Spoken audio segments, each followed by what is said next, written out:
Queridos amigos e amigas, estamos de volta em mais um estudo da obra de André Luiz. Particularmente, a obra que estamos estudando é Nos Domínios da Mediunidade. A obra Nos Domínios da Mediunidade é uma parceria entre o médium Chico Xavier e o espírito André Luiz. No dia de hoje, iremos esmiuçar mais um capítulo deste livro extraordinário.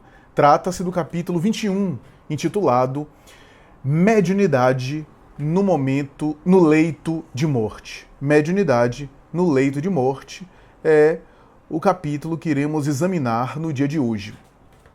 Bem, antes das considerações a respeito do capítulo, esse capítulo é um capítulo muito emocionante, um capítulo cheio de diálogos tocantes, né? Enquanto o capítulo 20 é um dos momentos altos do livro, né? Que eu, inclusive, me referi, mediunidade e oração, né? Aquelas lições doutrinárias, aquela riqueza de ensinamentos espirituais para nós. Nesse capítulo, a gente também tem um capítulo muito rico, é claro, mas aqui o capítulo também fala sobre algo muito tocante, que é a desencarnação de um ser querido, né? Acompanhado essa desencarnação por sua filha. E todos os processos envolvendo o ser que está desencarnando com relação às suas lutas, às suas identificações, às suas afinidades, às suas escolhas e assim por diante.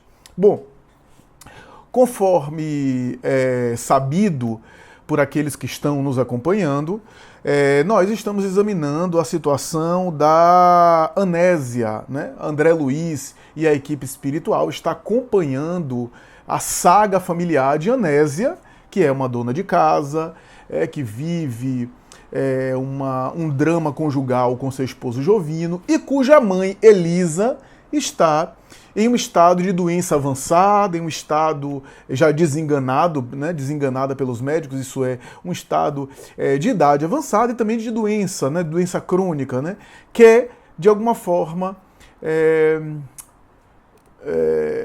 impulsiona ela para a desencarnação. Esse quadro de saúde não tem como recuperar, não tem como haver uma melhora do ponto de vista físico, né? Na verdade, se trata de uma enfermidade que está trabalhando ela para a desencarnação, que é o que André Luiz já citou, já se referiu em capítulos passados, e nesse capítulo a gente vai examinar esse recorte de maneira mais detida, né? Essa situação de maneira mais detalhada, mais esmiuçada, que é o caso de Dona Elisa, mãe de Anésia, que se encontra à beira da desencarnação, que se encontra em estado terminal, numa doença em estado avançado, e que, claro, a gente vai ver André Luiz se referir às questões espirituais.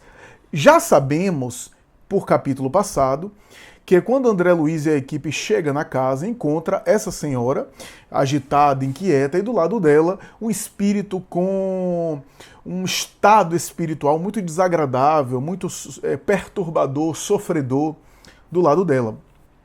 E o Aulus, o benfeitor espiritual, ele esclarece que se trata do próprio filho dela, filho esse, que teve uma vida disparatada, que foi alcoólico, que viveu uma vida de excesso e que acabou sendo vítima da própria imprevidência e insensatez, né?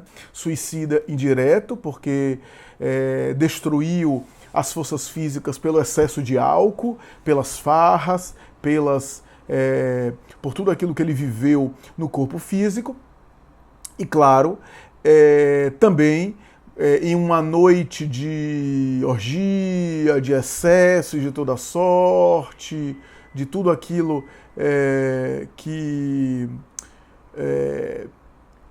que o excesso pode proporcionar, ele acabou desencarnando vítima de uma bala, vítima de um assassinato provocado por uma pessoa semelhante a ele, né, que estava num estado de perturbação muito semelhante a ele, né, mas foi vítima muito mais de si mesmo, por conta da imprevidência e da insensatez.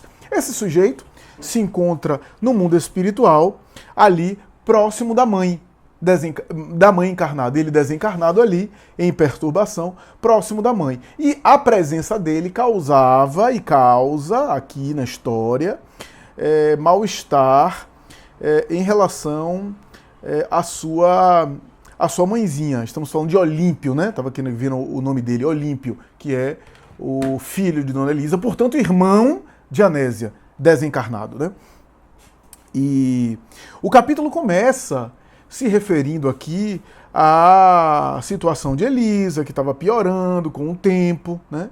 E o médico da família vai, examina, ela realmente está em uma situação difícil, né? André Luiz cita o elevado teor de ureia, né? A ureia que até hoje, né, com os exames de sangue de hoje, quando a ureia está em um índice elevado, é sinal de preocupação, porque pode ser indício de dificuldade renal, né, de alguma questão nos rins, né, da filtragem dos rins, né, a ureia em teor elevado, né.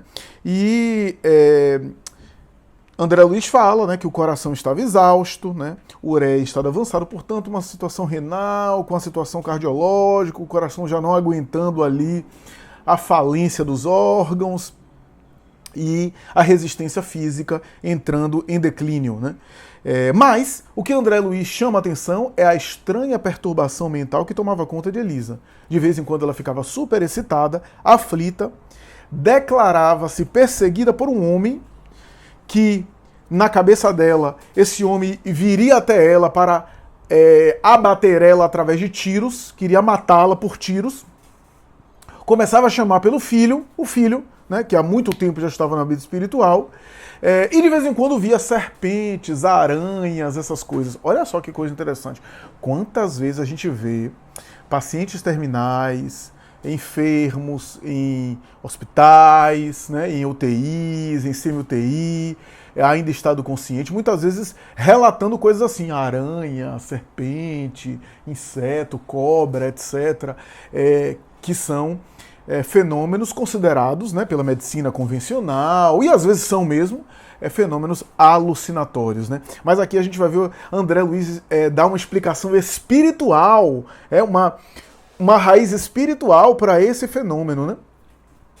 Sem desconsiderar, sem necessariamente desfazer da ideia de que se trata de alucinação. A gente vai explicar.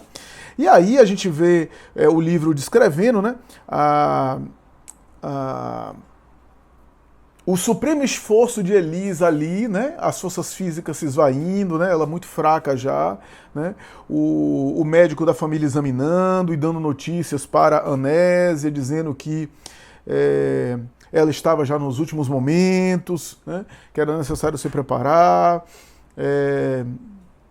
que as medicações era só para controlar uma crise ou outra, né, alguma coisa assim, paliativa, mas que não havia esperança de cura, né?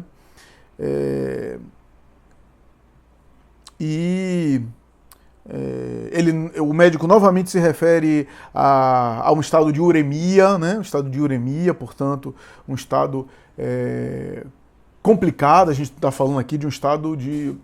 Quando a gente fala de uremia, a gente fala da possibilidade de uma doença renal crônica grave, né? Os rins não estão funcionando ali convenientemente, né? O médico falou que a qualquer momento ela poderia ter um colapso terminal e evoluir para o óbito, né? Um colapso que provavelmente seria um colapso cardiológico, né? Um evento cardiovascular. Anésia chora com a notícia do médico, né? Acolhe a informação, o médico se despede da família,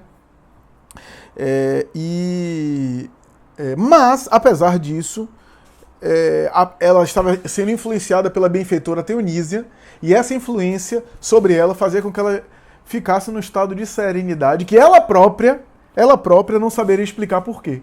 Porque ela estava nesse estado de tanta serenidade naquele momento, né? E o André Luiz explica que se tratava ali da assistência espiritual sobre ela, que fazia com que ela fosse tão bem assessorada e ficasse com tanta tranquilidade, com tanta paz, né? Ele diz, longe de perceber a ternura de que era objeto por parte da devotada amiga espiritual. Olha só. E aí Anésia começa a cuidar da mãe, né?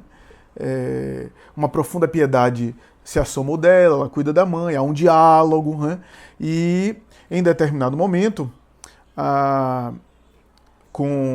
esse diálogo entre mãe e filha, né? A Elisa começa a relatar aquelas percepções novamente, começa a dizer sobre aquelas percepções, né? Não estou melhor, o assassino está aqui me espreitando, não sei como escapar, estou igualmente cercada de aranhas enormes, que fazer para me salvar? E aí, em determinado momento, com um tom de voz mais elevado, começa a gritar sobre serpentes, que estão serpentes ali, que me ameaçam, etc. E aí esconde o rosto, né, nas mãos, e enfim, esse diálogo, né? A Anésia então tenta confortar a mãe, orienta a mãe, fala de confiar em Deus, na providência, tomada por uma serenidade, influenciada pelos benfeitores espirituais, né? E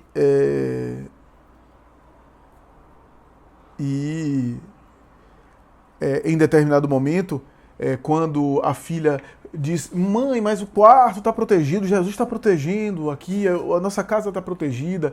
E aí a mãe se refere ao filho: sim, meu filho Olímpio no além deve estar me protegendo. Veja só que coisa. Isso é um ensinamento para nós. Isso é um grande ensinamento para nós. Os nossos parentes, os nossos entes queridos, são amores nossos, podem ser pessoas de boa vontade, até de bom coração, de boas intenções, mas não quer dizer que se trata de espíritos nobres. Eles não têm muitas vezes condição de nos ajudar, de nos proteger. Eles estão às vezes nos desafios deles.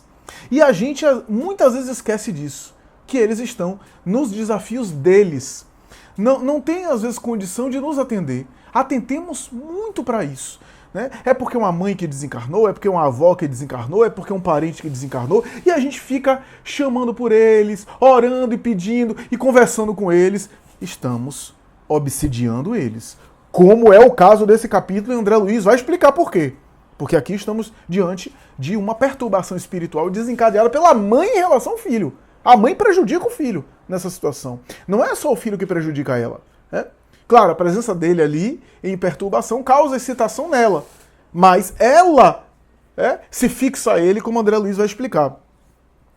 E isso é muito interessante, a gente vê isso muito, né?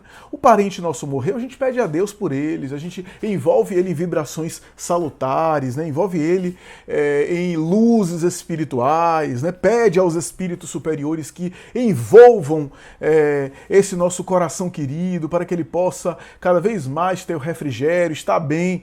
Mas é diferente de considerar esse ser querido nosso anjo guardião. Que está me protegendo no além. Às vezes pode. Kardec fala de espíritos familiares, né, que fazem parte da nossa família e que no além continuam nos ajudando. Às vezes pode, mas não necessariamente. Às vezes não tem condição dessa ajuda. Às vezes estão ainda nos processos dele, nos desequilíbrios, se recuperando de erros praticados na Terra, se reabilitando dos equívocos no mundo físico, né? São seres espirituais com débitos, muitas vezes, com conflitos, como nós temos também os nossos. Então não tem, às vezes, essa condição. Tenhamos muito cuidado com isso. Né? Porque senão a gente está perturbando os nossos seres queridos. Está fazendo mal aos nossos seres queridos sem a gente saber. Então, a gente vai ver isso aqui, né? Isso daqui muito bem explicado, né? Em determinado momento, a gente viu aí a mãe, né, a Elisa, é convidada por Anésia, né, apesar de conhecer o irmão, saber do irmão, saber do fim trágico do irmão, e pensar: bem, minha mãe está falando isso, que é protegida pelo meu irmão, não vou entrar em debate com ela, em conflito com ela, mas a gente sabe que ele não tem essa condição espiritual toda, né? Então, convidou a mãe para fazer uma oração, para fazer uma prece, né? Pedindo socorro celestial. Né? E, sem saber, Anésia estava sendo influenciada por Teonília para fazer uma prece. Né? E aí, o Aulus presente, o benfeitor presente, começa a explicar a André Luiz, a Hilário, a equipe, a relação entre mãe e filho no além e no corpo físico, ou seja, entre Elisa e Olímpio. Nossa amiga, disse ele, em sua doce afetividade, supõe no filho um gênio guardião, quando a realidade é que o infeliz se deixou dominar mesmo depois de perder o veículo carnal pelo vício da embriaguez. Alcoólatra impenitente, caiu ante o revólver de um companheiro, tão desvairado quanto ele mesmo, numa noite de insânia. Desligado da carne e já intensamente minado pelo delírio tremens, não teve forças para mentalizar a recuperação que lhe é imprescindível e prosseguiu em companhia daqueles que lhe pudessem facultar o prolongamento dos excessos em que se compraz. Olha só, ele foi vítima do delírio tremens. Delírio tremens são sintomas psíquicos e psiquiátricos graves do alcoólatra já em estado grave. Onde ele tem delírio, alucinação, ele tem crise de abstinência, ele tem às vezes até alucinações visuais. E não é mediunidade não, é alucinação mesmo. Veja, o problema do uso do álcool, né? A relação do indivíduo com o álcool e os excessos do álcool, né? Não teve forças para mentalizar a recuperação que lhe é imprescindível. Ele desencarnou e continuou impregnado, conforme esclarece Allan Kardec. Os hábitos que são cultivados podem prosseguir além do túmulo no perispírito, causando sensações que não são físicas, mas é como se fossem físicas, né? São todas morais, mas é como se fossem físicas, uma espécie de repercussão, expressão que Allan Kardec usa muitas vezes em O Livro dos Espíritos. Então, em outras palavras, o sujeito desencarna vítima dos vícios e ainda continua com os vícios, impregnado daqueles fluidos, de tal forma que sente ainda as necessidades, os desejos físicos, etc. E prosseguem assim, com os mesmos hábitos, as mesmas sensações, as necessidades materiais que não conseguiram se libertar. E aí ela diz, André Luiz diz, ou melhor, o Aulus diz, né? Pela escrita de André Luiz, que ele desencarnou, mas não conseguiu se libertar de nada disso e continuou buscando álcool no além, buscando satisfazer os seus vícios no além, se vinculando a companhias iguais a ele, né, nessa situação. E aí ele diz, evocado contudo pela insistência da mãe, veio parar neste quarto, olha só, evocado contudo pela insistência da mãe, veio parar neste quarto onde se encontra enleado pelas requisições da irmã Elisa. Acontece, no entanto, que, em se libertando gradualmente do vaso físico, nossa irmã transfere o campo emotivo do círculo da carne para a esfera do espírito, passando compulsoriamente a sofrer o influxo pernicioso da entidade que ela própria trouxe para junto de si, usando a vontade e o pensamento. Olha só, ela atraiu tanto o filho. Olha só que coisa interessante. Ela ficou tanto mentalizando o filho, que o filho foi arrastado. Não foi ele que foi por livre e espontânea vontade, não. Ele foi arrastado por ela. Aqui está o detalhe. Como ele não tem uma condição espiritual evolutiva elevada, ele não consegue se libertar da mente da mãe. Ele não consegue se desvencilhar, se liberar da mente da mãe em cima dele.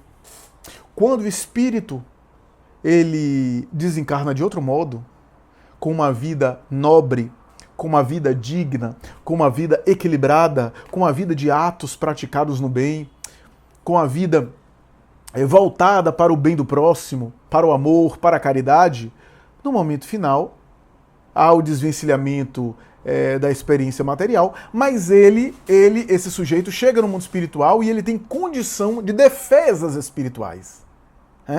Ele tem defesas espirituais a ponto de estar acima disso e de não ser perturbado por isso, de não ser alcançado por isso. Ele se encontra em uma situação que ele consegue não ser perturbado pelo apego dos familiares, pelos dardos mentais daqueles que querem retê-lo. Mas não é o caso do filho. Não é o caso do filho dela. E ela, chamando ele muito para si, reteve ele junto dela. Só que agora, ao desencarnar, ela vai entrar na atmosfera de perturbação dele. Ela chamou ele, reteve ele junto dela psiquicamente, e agora, ao desencarnar, quando for desencarnar, ela não vai conseguir se desvencilhar da atmosfera daquele espírito que ela mesma, por vontade própria, reteve com ela. É isso que ele diz aqui. Acontece, no entanto, que em se liberando gradualmente do vaso físico, nossa irmã transfere o campo emotivo do círculo da carne para a esfera do espírito, passando a sofrer o influxo pernicioso da entidade que ela própria trouxe para junto de si. Na posição em que se colocam, são ambos, assim, por força das circunstâncias, duas mentes sintonizadas na mesma faixa de impressões, porque, enfraquecida qual se encontra, a enferma se submete facilmente ao domínio do rapaz, cujo pavor e cujo desequilíbrio se lhe transfundem na alma submissa e afetuosa. Então, veja que coisa, né? Uma obsessão recíproca, né? Ela obsedia o filho também, de alguma forma, por consequência, obsedia ela, né? Por conta da mesma sintonia de vibrações, né? E um reflete a irradiação do outro, né? E aí, o André Luiz faz uma pergunta super interessante aqui, que é uma pergunta-chave do capítulo, do tema do capítulo, né? Que analisando o fenômeno, perguntei se a associação sob nossa vista poderia ser comparada à incorporação mediúnica, qual a conhecemos. Aí Aulus responde, sem qualquer dúvida, Elisa atraindo o filho num estado de passividade profunda, que lhe sobrevém por motivo de natural desgaste nervoso e sem experiência que lhe outorgue discernimento e defesa, assimila-lhe de modo espontâneo as correntes mentais, retratando-lhe a desarmonia interior. Estando a desencarnar-se, devagarinho, reflete-lhe as reminiscências do pretérito e as terríveis visões íntimas que lhe são agora familiares, de vez que, à distância das libações costumeiras, o infortunado amigo padece as alucinações comuns às vítimas do alcoolismo crônico. Olha só o que Aulus aqui colocou. Ele está dizendo aqui, de um outro modo, o seguinte, que Elisa está em perfeita conexão com o filho, assimila todas as sensações do desencarnado e as percepções dele, e como ele está fora do corpo físico e retido na casa, olha só, retido na casa, por influência dela, por ela ter influência sobre ele e ela conseguir prender ele ali, o que é que acontece? Ele, fora das libações costumeiras, ou seja, fora do vício, fora do dia a dia em que ele consome o álcool, que ele dá vazão aos vícios, o que é que ele fica tendo? Fica tendo crise de abstinência. Crise de abstinência é essa em que o indivíduo tem delírio tremens, onde o indivíduo tem uma série de sintomas psiquiátricos, inclusive alucinações. É muito comum o paciente alcoólico, porque o termo atual é mais chamado assim, né? Alcoólico. André Luiz usou a expressão da época, alcoólatra, né? Hoje se usa a expressão alcoólico. Mas pouco importa. A gente não está aqui num congresso de saúde mental, de psiquiatria, não tem por que exigir de todo mundo que a gente use o termo exatamente preciso. Era chamado alcoólatra no passado, hoje é chamado alcoólico. É uma questão mais para especialistas, para pessoal da área de saúde mental. Ele, como todo alcoólico, e é muito interessante a gente ver isso, porque a gente vê isso no mundo físico. O sujeito alcoólico, que está, por exemplo, internado no hospital, que realmente tem um estado grave de alcoolismo, quando ele está sem o uso constante, quando ele está se desintoxicando, ele tem sintomas de abstinência, que tem alucinações, alucinações muito assim, de ver inseto, ver bicho. É muito comum o paciente narrar isso. O que é que Aulus está dizendo? Ele está dizendo que o desencarnado filho estava tendo essas crises. E Elisa assimilava como se ela visse. Ela estava, na verdade, sentindo aquilo que o filho sentia. Aquilo que o filho sentia nas alucinações, ela recebia, chegava até ela, ela assimilava e sentia e percebia daquela forma. Essa é a explicação. E aí a ideia de alguém vai me chegar e vai me matar a tiros é o desencarnado lembrando de como ele desencarnou. Porque ele desencarnou assassinado a tiros. Olha só. Então estamos diante de uma mediunidade que se manifesta no leito de morte. Né? E aí o Hilário ficou super compadecido. Como é possível deixar uma senhora de idade dessa passando por uma provação dessa, sentindo tudo aquilo que o filho está sentindo, em uma situação pavorosa? Aí, olha o que Aulus falou. Concordo em que é lamentável o quadro sob nosso exame. Entretanto, ninguém trai as leis que nos regem a vida. Elisa, com a presença do filho, recebeu aquilo que procurou ardentemente. Certo, apresenta-se na configuração passageira de uma anciã, uma idosa, penetrando a antecâmara da morte. Todavia, na realidade, é um espírito imperecível, responsável, manejando os valores mentais que se expressam e se conjugam, seguindo princípios claros e definidos. Ela está tendo aquilo que ela procurou. Olha o que ele ainda diz. Pedimos o que não conhecemos, pedimos o que não conhecemos, recolhendo o que não desejamos. No fim, porém, sempre há lucro, porque o Senhor nos permite retirar de cada situação e de cada problema os preciosos valores da experiência. Né? Então, em tudo há experiência, né? Há o aprendizado da experiência. Né? E aí a gente vai ver, né, o capítulo se desdobrando, né, já caminhando para o final, quando a gente vê o mundo espiritual, né, se organizando em favor da Elisa, da desencarnação da Elisa, né, colaborando ali para essa situação da Elisa, e que para essa desencarnação ocorrer, a coisa ocorra de uma maneira mais pacífica possível. O que é que eles fazem? Eles procuram, de alguma forma, envolver o filho, o Olímpio, em fluidos positivos e desligar um pouco ele da presença materna. Desligar Olímpio, o filho, da conexão que ele mantém com a mãe. Então começa a fazer isso, né? Desligando o rapaz. E aí André Luiz diz assim: tão logo se afastou o desventurado Olímpio e identificamos o curioso fenômeno. Dona Elisa, que falava singularmente, animada, entrou em absoluta prostração. Qual se houvera sido manietada, qual se houvera sido presa. Ficou apática. Olha só. A presença do filho excitando a sua mente, provocando as alucinações, tudo aquilo, né? E aí Aulus diz: a atuação do filho desencarnado alimentava-lhe a excitação mental a incidir sobre o campo nervoso. Cadê, meu Deus?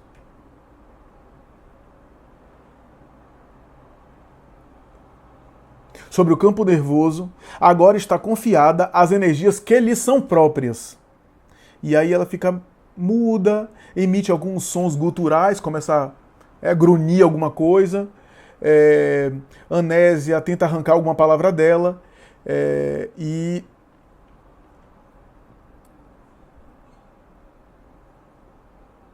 todavia não teve forças para tanto. Né?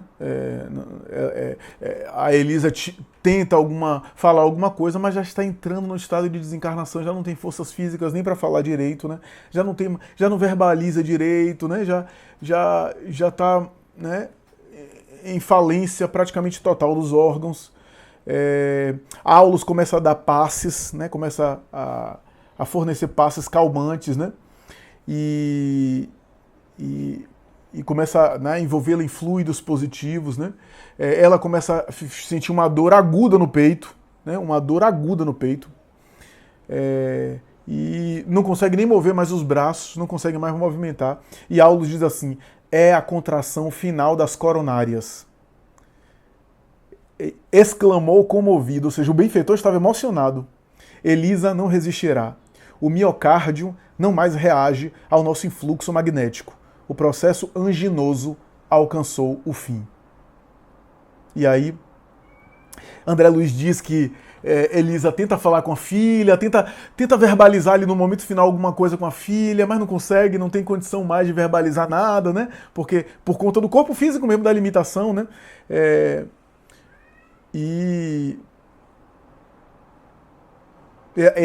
André Luiz ainda diz assim: a língua não mais lhe obedecia o comando, né?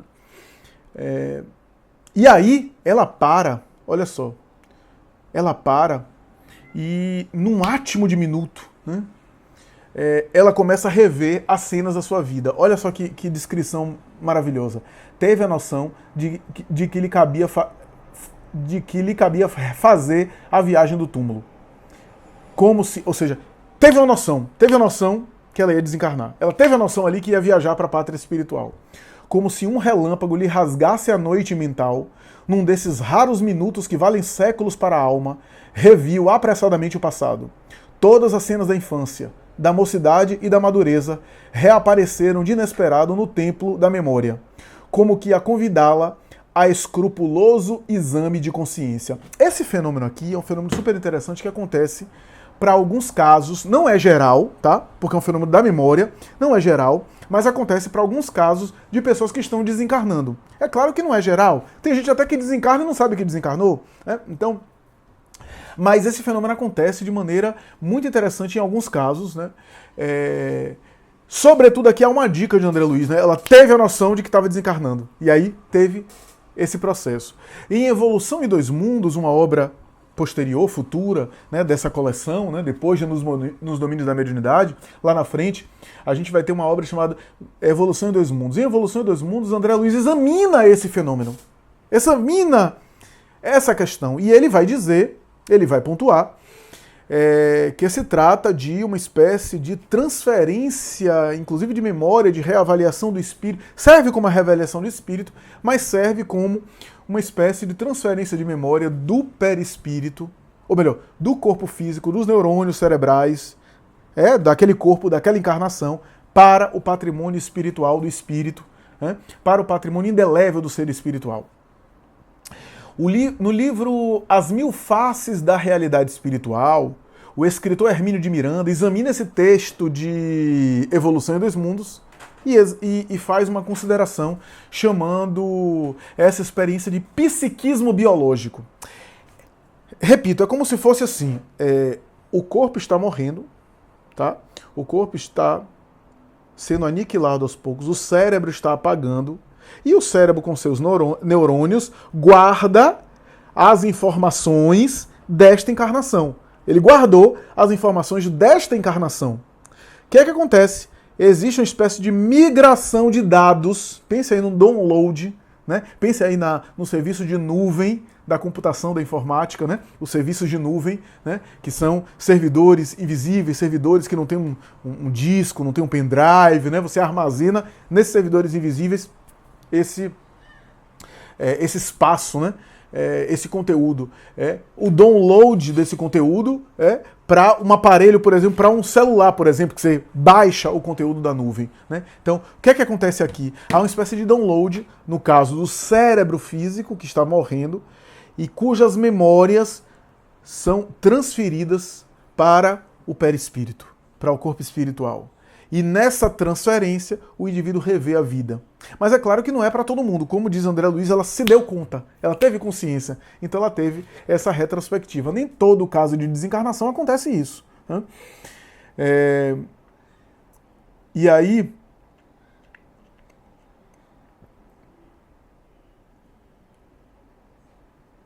André Luiz diz assim: incapaz de entender-se com a filha, desejou se despedir de velha irmã que residia a longa distância.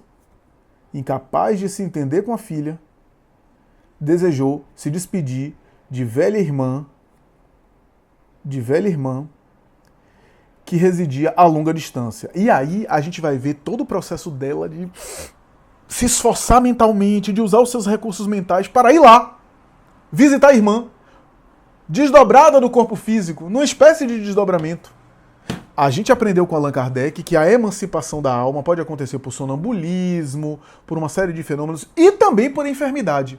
Quando o indivíduo está numa enfermidade muito avançada, inclusive numa enfermidade, quando está agonizante, expressão que Allan Kardec usa, né? Ou seja, estado terminal, moribundo, estado terminal, Kardec usa essa nomenclatura. O sujeito está com os laços menos rígidos em relação à matéria, os laços estão mais sutis, os laços estão mais esgarçados, né? Os laços não estão mais vigorosos, né? Então o sujeito sai do corpo com mais facilidade, né? Ele ainda não está desencarnado, porque ainda não se romperam todos os laços, mas os laços não estão tão presos assim, não estão mais fixos assim. Já houve vínculos que já foram desligados, né? Então ele tem uma liberdade maior. Né? E aí acontecem esses fenômenos. Né? Na literatura científica, não tem muito relato sobre esse assunto, mas tem um livro que é precioso, que muita gente não conhece. Esse livro é publicado pela Federação Espírita Brasileira, de um pesquisador extraordinário, um cientista do século XIX e XX, né? Dessa virada do século XIX e XX, o cientista italiano Ernesto Bolzano. Bolzano tem, entre vários livros que ele tem, mas esse livro, que não é muito conhecido, chama-se Fenômenos Psíquicos no Momento da Morte. Fenômenos psíquicos no momento da morte. Onde acontecem coisas como essa que vai acontecer aqui. Como essa que vai acontecer aqui. Né? E aí a gente vê todo o esforço dela, né? Há alguns momentos muito bonitos, né? Porque a Anésia começa a orar, né? Percebe que a mãe estava já no final, né? Agonizante ali, e a filha, né? Tenta cuidar dela. Ela olha para a filha, tenta dizer algumas palavras, mas só sai lágrimas, né? Só desce a lágrimas, né? E em determinado momento a gente vê a descrição, né, de André Luiz em relação a esse momento sublime, esse momento tão tocante, né, por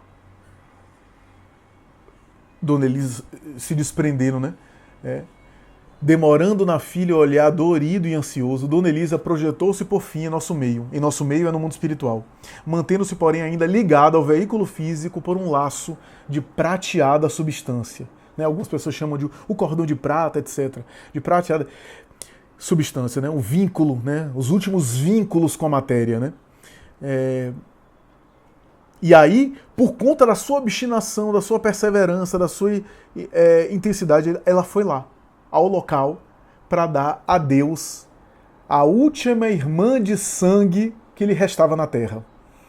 Ela foi lá dar o adeus. Né? Dezenas de quilômetros foram vencidos instantaneamente, diz Aulus. E os benfeitores, Aulus, André Luiz e Hilário, acompanharam ela, né?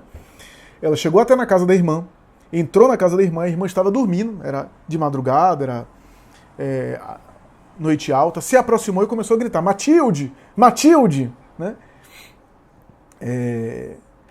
E André Luiz fala que a irmã não ouvia os gritos dela, mas registrou psiquicamente.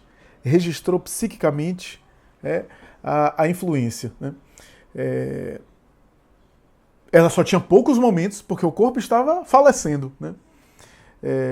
Ela começou a vibrar, a dar algumas pancadas no leito da irmã, na cama da irmã, e chamar a irmã gritando, né? Ou falando forte, né? Falando alto. E aí, em determinado momento, a irmã acorda. Né? Apesar de não ouvir nada, a irmã acorda por conta da influência psíquica. Né?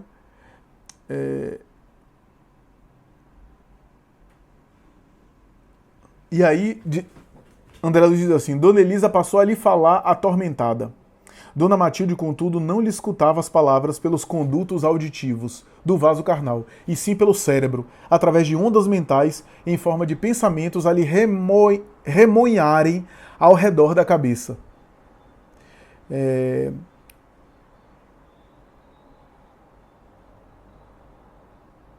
Então a irmã acordou, não ouvia, teve uma percepção psíquica da irmã, viu a irmã ali, não ouviu o que ela estava falando, mas registrava por pensamento. E aí André Luiz diz assim, erguendo-se inquieta, falou de si para consigo, Elisa morreu. Elisa morreu. Olha só, quantos casos a gente ouve parecido com esse. Né? Quantos casos parecidos. E aí Hilário diz assim, temos aqui um dos tipos habituais de comunicação nas ocorrências da morte.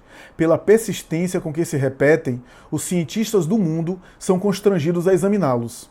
Alguns atribuem esses fatos a transmissões de ondas telepáticas, ao passo que outros neles encontraram os chamados fenômenos de munição. Fenômeno de munição é uma expressão de Charles Richer, que ele usou no livro Tratado de Metapsíquica. Charles Richer usou essa expressão, porque Charles Richer examinou muitos fenômenos mediúnicos, inclusive esse.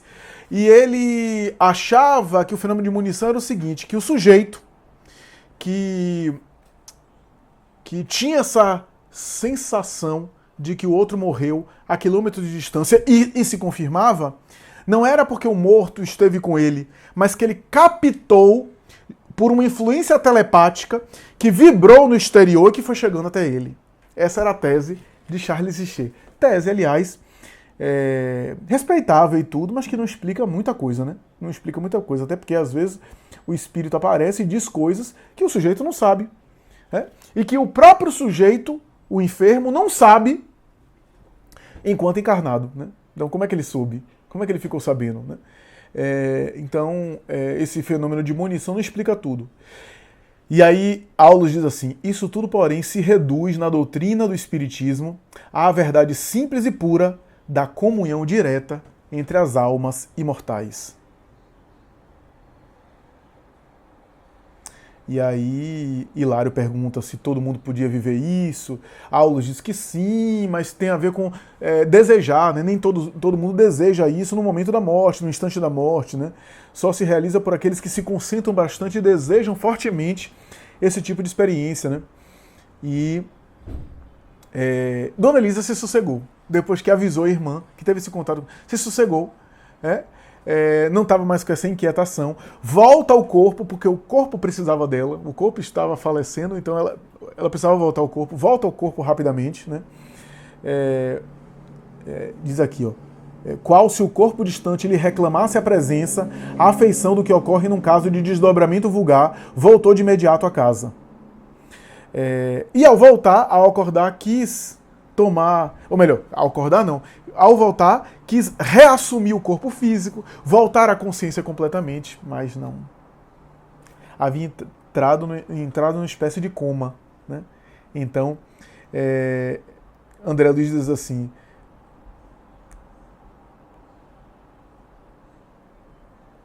no aposento familiar, quis reaver o veículo físico, satisfazendo aos velhos hábitos, como se a realidade lhe constituísse tão somente estranho pesadelo. Contudo, abatida e atormentada, flutuou sobre o leito, ligada aos despojos pelo tênue fio a que nos referimos. A recém-desencarnada, de alma opressa, resistia à fome de repouso, que lhe castigava o pensamento. Ela tinha uma necessidade de repousar, de dormir, mas resistia àquilo. Indecisa e agoniada, sem saber definir se estava viva dentro da morte ou se estava morta dentro da vida. E aí o recinto, a sala, começa a ser visitada por benfeitores espirituais de tudo que é jeito, né? Chegam benfeitores, começa a encher a sala, né? E aí a Aulus diz: olha, a gente não tem mais o que fazer aqui, vamos embora, né? E o capítulo acaba mais ou menos assim. Há uma pergunta de Hilário sobre o cordão prateado, o laço prateado, né? Que foi abordado. E Hilário pergunta se eles não iam trabalhar também para liberar esse cordão, né? Que era o último vínculo, né? E aí o benfeitor disse assim: não, esse elo tem a sua função específica no reequilíbrio da alma. Morte e nascimento são operações da vida eterna que demandam trabalho e paciência. Além disso, há companheiros especializados no serviço da libertação última. A eles compete o toque final. E o capítulo acaba assim. Bom, meus amigos, é isso. Esse é o capítulo 21, Mediunidade no Leito de Morte. Capítulo maravilhoso, tocante, lindo e cheio de lições, que fala sobre esse período de agonia, agonia entre aspas, esse estado de terminal, onde o espírito está tendo os últimos momentos sublime, se desprendendo, e que pode ocorrer fenômenos mediúnicos. E, mais uma vez, a importância da prece. Aí você,